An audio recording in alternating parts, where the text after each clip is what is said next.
বন্ধুরা, এই সেই গাছটি যে গাছটি কাটতে গেলে নাকি মানুষকে আক্রমণ করেছিল। মাগুরা সদর উপজেলা আটারকোদা ইউনিয়নের চন্দ্রপ্রতাপ গ্রামে এই গাছটি অবস্থিত, যা এখন দেখতে আসে হাজার হাজার লোক। এই গাছটি যাকে আক্রমণ করেছিল তার মুখ থেকে শুনবো আসল সত্য ঘটনা। খানিকটা উঠেছে এদিক এদিক কোপাইছে, অনেক কোপাইছে শিকড়। তারপরে লোক একজন মুরব্বী ছিল, তার বলে টানিয়ে উঠে যাচ্ছে উপরে গাছে। আবার ধরেছে টানিয়ে টাকার সহকারী বলে সন্নি করে নিয়ে যাচ্ছে।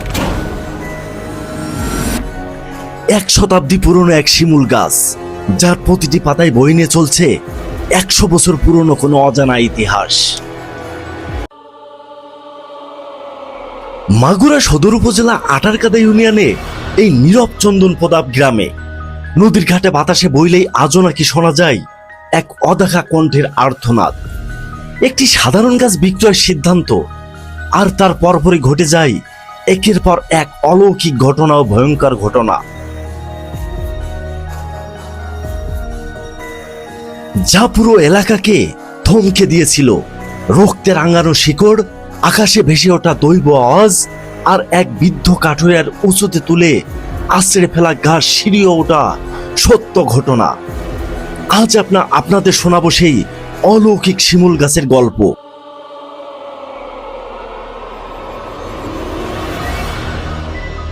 ঘটনা শুরু বিপুল সরকার ও তার ভাইদের পৈতৃক সূত্রে পাওয়া এক খণ্ড জমিকে কেন্দ্র করে।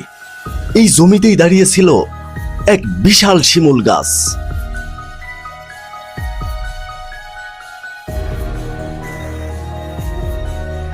গ্রামের প্রবীণ ব্যক্তিদের মতে এই গাছের বয়স 100 বছর পার হয়ে গেছে। শতাব্দীর পর শতাব্দী ধরে দাঁড়িয়ে থাকা এই বিশাল গাছের পাতা পড়ে আশপাশের ফসলের ব্যাপক ক্ষতি হচ্ছিল। অবশেষে বিপুল সরকার ও তার ভাইরা সিদ্ধান্ত নেন গাছটি কেটে ফেলা হবে। দুলা নিয়ে যাচ্ছি, দেখি মাইকে ঠাকুর কি করে, বিশ্বাসে মিলাইব। মাত্র 20,000 টাকায় পাশের গ্রামে এক কাঠুরিয়া কিনে নেন এই শিমুল গাছটি। সিদ্ধান্ত ছিল এই গাছ বিক্রয় করে পুরো 20,000 টাকা গ্রামের নদীর ঘাটে নির্মাণাধীন ল্যাংটা বাবা দরবার শরীফে এই টাকা দান করা হবে।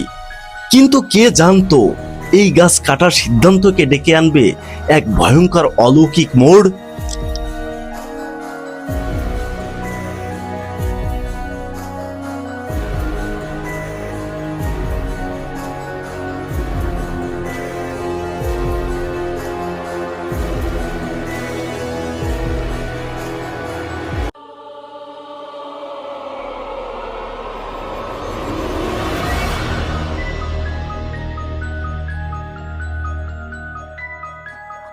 দিনটি ছিল 8-10টা দিনের মতোই। কাঠুরিয়া তার দলবল শ্রমিক নিয়ে পৌঁছান চন্দন প্রতাপ গ্রামে। শ্রমিকরা যখন ধারালো কোড়াল দিয়ে গাছের শক্ত শিকড় বসালো, ঠিক তখনই ঘটতে শুরু করলো এক অবিশ্বাস্য ঘটনা।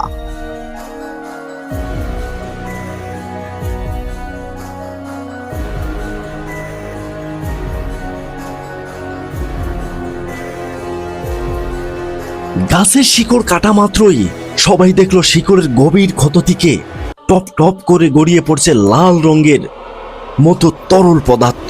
ঠিক তখনই গাছের উপর থেকে ভেসে এলো এক গুমোট অমানসিক দৈব আওয়াজ।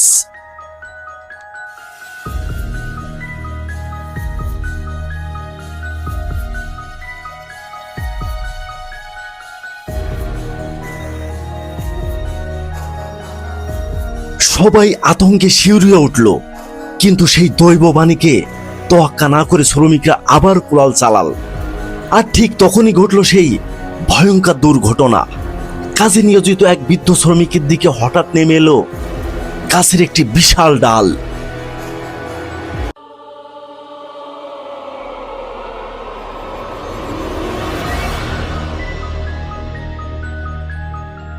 অলৌকিকভাবে সেই ডালটি যেন বৃদ্ধ শ্রমিককে সজোরে আঁকড়ে ধরে শূন্য তুলে নিয়ে গেল এবং কয়েক ফুট উপর থেকে তাকে নিচেই আছড়ে ফেলল।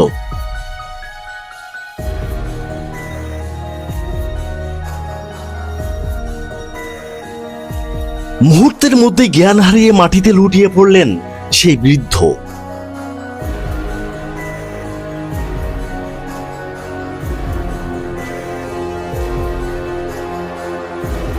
শ্রমিকদের চিৎকার ও আর্তনাদে ছুটে এলো আশপাশের ক্ষেত খামারের কাজ করা সাধারণ মানুষ।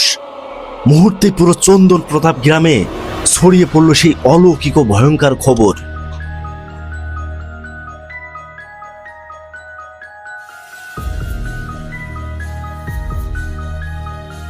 প্রত্যক্ষদর্শীরা দাঁড়িয়ে সচকে প্রত্যক্ষ করলো সেই অলৌকিক আলামত।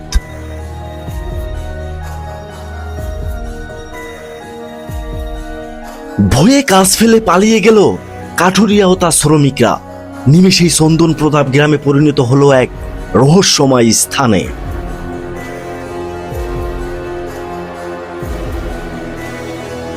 আশপাশের অঞ্চল থেকে দলে দলে মানুষ আসতে শুরু করলো সেই দৈব শক্তির সাক্ষ্য হতে।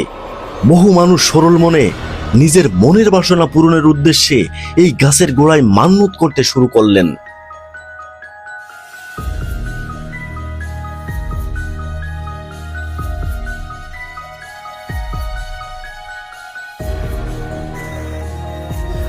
অনেকেই গাছের গোড়ার ধুলি নিয়ে পবিত্র মনে নিজের মাথায় মাখিয়ে লাগলেন। দেখতে দেখতে 2025 সালের মাঝামাঝি সময় পর্যন্ত প্রতিদিন হাজার হাজার ভক্তের আগমন ঘটতে থাকে এই অলৌকিক শিমুল গাছের তলে।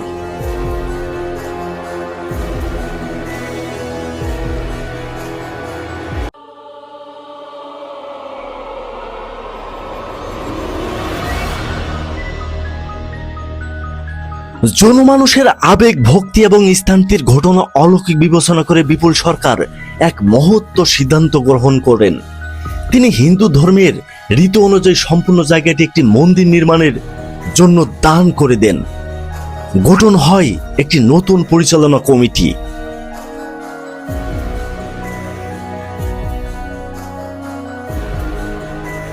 কমিটির উদ্যোগে এই অলৌকিক গাছের স্থানে গড়ে তোলা হয় একটি পূজা মণ্ডপ ও পূজা ঘর। পরবর্তীতে হোলি উৎসব কেন্দ্র করে এখানে নেওয়া হয় এক বিশাল আয়োজন। বর্ণিল প্যান্ডেল, আলোকসজ্জা আর জাঁকজমকপূর্ণ মেলায় মুখরিত হয়ে ওঠে চন্দন প্রতাপ গ্রাম।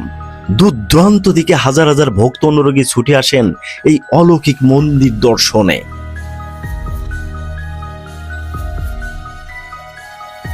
প্রকৃতির বুকে লুকিয়ে থাকা এমন অজস্র রহস্যের উত্তর আজ পর্যন্ত কোনো বিজ্ঞান দিতে পেরেছে কি? মাগুরা চন্দন প্রতাপ গ্রামের এই রহস্যময় শিমুল গাছ, জাগ্রত মন্দির আজও দাঁড়িয়ে আছে বিশ্বাস, ভক্তি আর অদেখা কোনো এক অলৌকিক শক্তির অন্যতম প্রতীক হয়ে।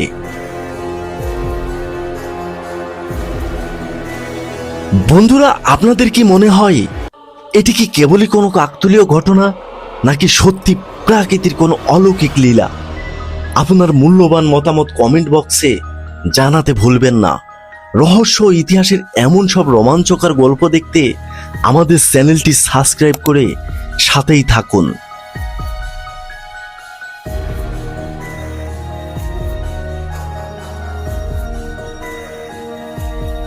বন্ধুরা, এমন সব অলৌকিক ঘটনা এবং ঐতিহাসিক স্থান দেখতে আমাদের সঙ্গেই থাকুন। আজকের মতো বিদায় নিচ্ছি। আমি মোহাম্মদ জনি হাসান সবুজ।